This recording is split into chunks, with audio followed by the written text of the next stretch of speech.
කොට මේ මහා භද්‍ර කල්පයේ බුදු වෙන පිළිවෙල අනුව ගත්තාම අපේ ගෞතම බුදුරජාණන් වහන්සේට පෙරයි මෛත්‍රී බුදුරජාණන් වහන්සේ බුදු වෙන නියමිතව තිබුණේ. නමුත් එක ආත්ම භාවයකදී මේ දෙන්නම ගුරුවරයයි ගෝලයයි වෙලා ඉපදිලා හිටියා. ඒ වෙනකොට පාරමී සම්පූර්ණ කරගෙන එන කාලේ. මෛත්‍රී බෝසතාණන් වහන්සේ තමයි එදා ගුරුවරයා.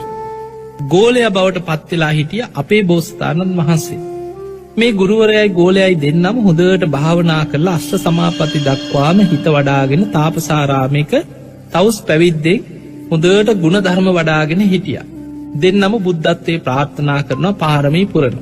එතකොට ඊළඟට මේ මහා භද්‍ර කල්පයේ බුදු වෙන්න නියමිතව තිබුණ.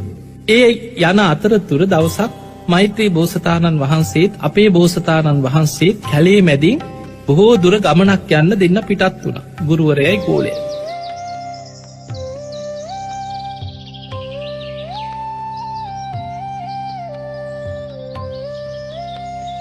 මේම යනකොට එක අවස්ථාවක ලොකු වලක් වගේ තැනක දකින්න ලැබුණා කොටි දෙනා පැටව් එක මේ වලකට වැටිලා.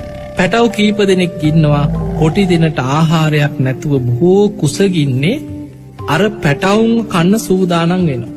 බිම පෙරලෙනවා දරාගන්න බෑ කුසගින්නට පුද්දුම වේදනාවකින් පැටව් කන්න හදනවා ආයමත් දරු සෙනෙහස නිසා ආයමත් කුසගින්න දරාගන්න බැරුව බිම පෙරලෙනවා වේදනාවෙන් ඉන්නවා.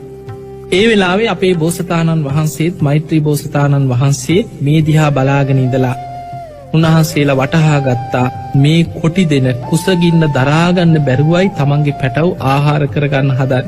ඒ වෙලේ මෛත්‍රී බෝසතාණන් වහන්සේ කියන අපේ බෝසතාණන් වහන්සේට ඔබ චුට්ටක් ඔතනට වෙලා බලාගෙන ඉන්න පැටව් කන්න ඉඩ දෙන්න එපා.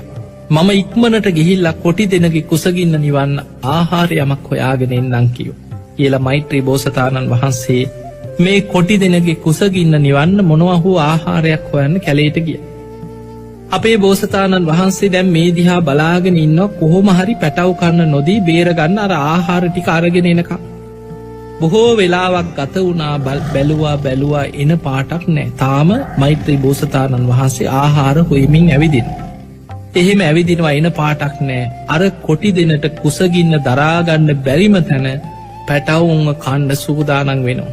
ඒ මොහොතේ බැලුව එන පාටකුත් නෑ. අපේ බෝසතාණන් වහන්සේ තමයි එතන ආරක්ෂාවට තියලගී. උන්වහන්සේ කල්පනා කරා මම ලෝතුරා සම්බුද්ධත්වය පිණිස පාරමී පුරාගෙන යන කෙනෙ. මට අද පරමත්ත පාරමිතාව පුරලා දාන පාරමිතාවක් සම්පූර්ණ කරන්න ලැබෙන අවස්ථාව. මම මගේ ජීවිතේම ආහාරයක් කොට මේ කොටි දෙනට පූජා කරනවා. මම පරමත්ත පාරමිතාව පුරනවා. ඒ තුළින් මට ලෝතුරා සම්බුද්ධත්වයම ලැබේවා මේ කොටි දෙනට පැටව් ආහාර කරගන්න නොලැබේවා මගේ ශරීරයේම ආහාරයක් වේවා ඒ පිනෙන් මට මතු ලෝතුරා බුද්ධ රාජ්‍යම ලැබේවා කියලා බුද්ධත්වය ප්‍රාර්ථනා කරගෙන තමන්ගේ ජීවිතයේ පූජා කරලා කොටි දෙන ළඟට පැන්න. ඒ වෙලාවේ කොටි දෙන ආහාර කරගත්.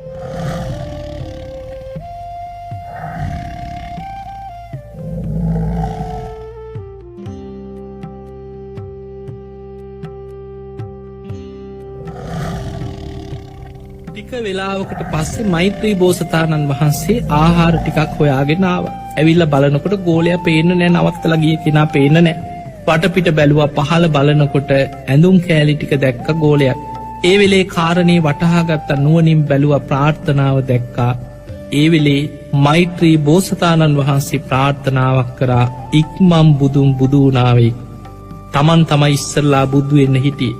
පාරමී පුරාගෙන ඇවිල්ල මෛත්‍රී බෝසතාණන් වහන්සේ මුලින්ම බුදු වෙන්න හිටියේ. නමුත් මේ කරපු පරිත්‍යාගේ නිසා ඉක්මම් බුදුන් මට කලින් බුදු වුණාවේ මම ඊළඟට බුදු වෙන්නම් කියලා ප්‍රාර්ථනාවක් කරලා අපේ බෝසතාණන් වහන්සේට ඒ කරපු පරිත්‍යාගේ මත මට කලින් බුදු වුණාවේ කියන ප්‍රාර්ථනාව කරා.